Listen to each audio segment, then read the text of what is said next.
Hello everybody, welcome to Toast Time. If you enjoy the videos, pretty please like and subscribe. Thank you. Just a reminder, they go up every Sunday morning at 9 a.m. Eastern Time. Today, I am making pumpernickel bread. This is a new one for me. It's one that my husband likes, so I'm going to give it a go. And this one is a little bit different than a lot of them that I saw. So I thought maybe I would enjoy it too, since it has a little more depth, I think, in the flavor. So we'll see, right? That's what we're here for. Okay, so I'm going to start out. I have the all-purpose flour in here already. And then I'm going to put in, this is whole wheat flour and rye flour. So 3 types of flour. It's going to give it, I think, a really unique consistency.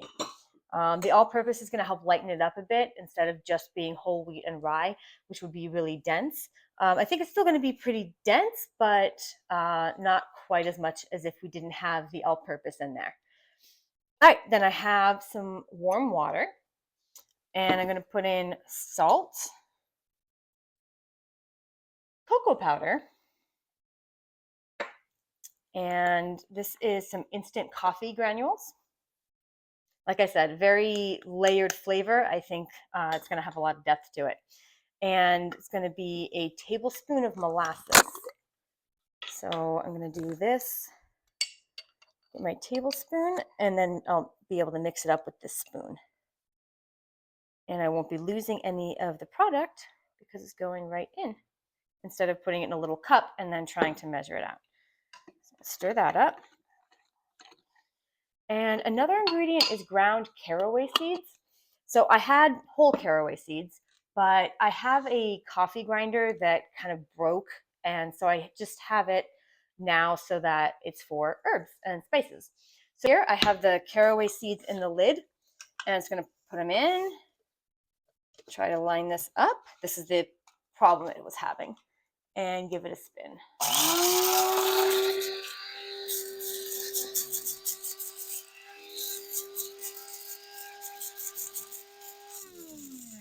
And I think that should do it. So when I take it out of here, I flip it upside down and give it a little tap tap so that it comes out in the top. So these are caraway seeds, and I'm gonna put them in. All right. And my last ingredient is the yeast to go in the warm water. I wanted to get everything else in here because I wanted to make sure the molasses would dissolve, as well as the cocoa powder would get mixed in and the coffee granules. So I made it a little bit warmer than it needed to be, the water, and it's been sitting here for a few minutes. So now it won't be too hot to be able to put the yeast in. I'm going to go ahead and do that.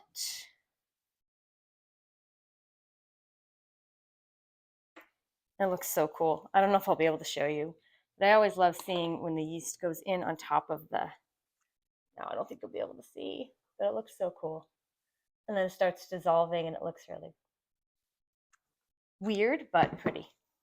All right, I'm gonna give that a stir. And then just kind of give it a couple seconds here to do its thing.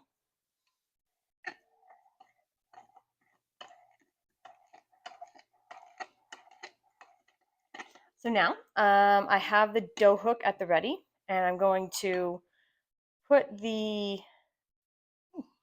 mixing bowl onto the mixer, turn it on with the dough hook so that it can mix up those 3 flours together, and then pour in this mixture here. So, all right, so this came off of the mixer, and it is a very sticky dough. The thing with whole wheat flour and rye flour, you usually leave them to autolyze, which means that they take a while to absorb the moisture that is given to them. So when we make the sourdough, we have the whole wheat flour, and we let it sit for at least an hour with the water so that it can soak it up. There are certain things in the flour that have to be broken down and get bypassed by the water in order to be absorbed. So this is going to be a lot stickier right now than it will after it sits for a little while. So I'm going to show you at this stage. It is sticky. Okay, so it will stick to your hands, it will stick to the bowl. I'm gonna see how it is after the 2 hours of rising time. So it's a very soft dough, but I think after the 2 hours of rise, and then it goes into the fridge overnight. So I think especially after that, also it will kind of harden up a little bit and it will be easier to work with because we do have to shape it and slash it. So I think that will be able to be done after it's given some time. So I'm going to transfer this to a glass bowl and then put a cap over it and let it rise for the 2 hours. So I'll take a look. It looks really pretty. You can see a little bit on the sides. There are some bubbles that have formed, so that's the yeast working. And it's still very soft. Let's see. Yeah, it's still very sticky. But again, the fridge is going to help keep that together more when we go to shape it. So this is just going to go in the fridge now overnight, and we'll shape and score and bake it tomorrow. Okay, so I'm going to be traveling with my dough today. So I'm setting it up so that I can transport it while it's doing its final proving. So I have like a travel cake thing, and I put down a couple layers of parchment, and I made it a little bit bigger than this rectangle because I'm hoping that the lid, when I close it, will pinch and that this will not shift in there. Some cornmeal and sprinkle it on.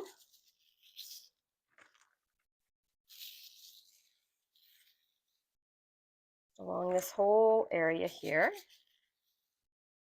Okay. And I'm taking the extra cornmeal with me. That's why I have it in a baggie. Okay. Now, this sat overnight. It's very pretty. And I'm going to get my hands wet and scoop it out. Just put it on the counter here. And this is going to warm up while I drive there. Right. This. Very sticky. That's why we get hands a little bit wet. And it's going to fold it over itself and kind of press a little bit of the air out. I don't have anything down on the counter for this. So I'm just doing this and then I'm going to get wet again. Okay, now I'm going to shape it into kind of an oval. So that's here, and then elongate it. There you go. If you can see there. Not very pretty to see, but okay. Stretch it a little bit. I know it's going to be a dense bread, so I don't want to have it too thick anyway. And then you get a bench scraper to transfer it.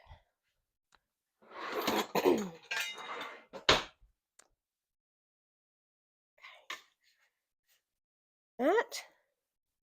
And I'm just going to put it right in the middle of that cornmeal. And I'm going to have to fix it just a little bit, but that's okay.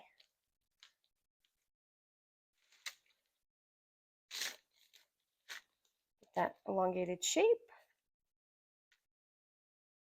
And this will do its prove now as we drive to the special place. All right. So I'm going to grab the lid. Hands are still very sticky. Put this here. And hopefully this will lock, yes, with the parchment. So it's not going to go slitty slidey everywhere. All right. I'll see you there. Hello, everybody. So this is the special kitchen I was speaking of. This is the Ketchum Inn in Center Moriches on Long Island, New York. And this is their hearth kitchen from 1693. So this is authentic. You have the fire going here. There's the bread oven here. And Diane Schwint has graciously gotten everything preheated. And you'll be meeting her later. But I'm going to get this in because I want to make sure we don't lose any more heat. So, here's this. Put on a little bit of cornmeal.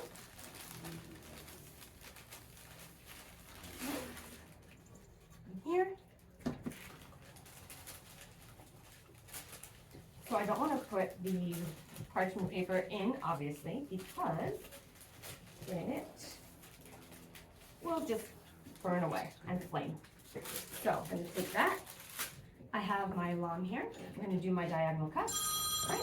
And now it's going to go in.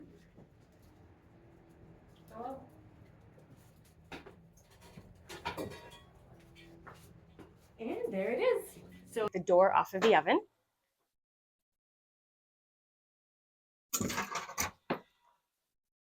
Wow. Oh my gosh, it looks amazing. Okay. Are you guys ready to see this? I'm so excited. Let's do this the correct way. Okay. All right.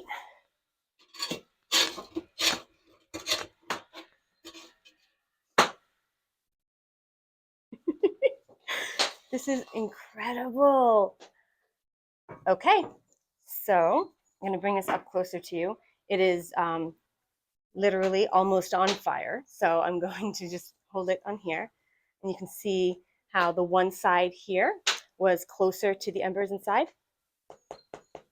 Has a nice crust on it. I'm going to knock on the bottom.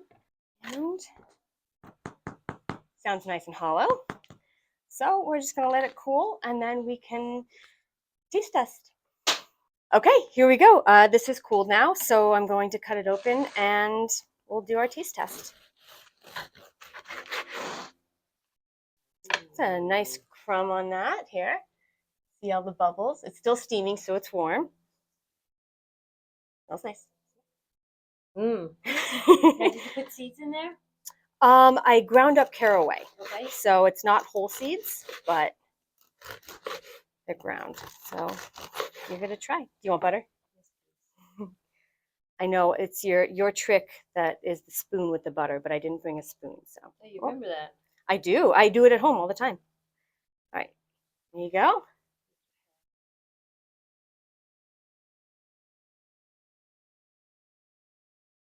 There you go.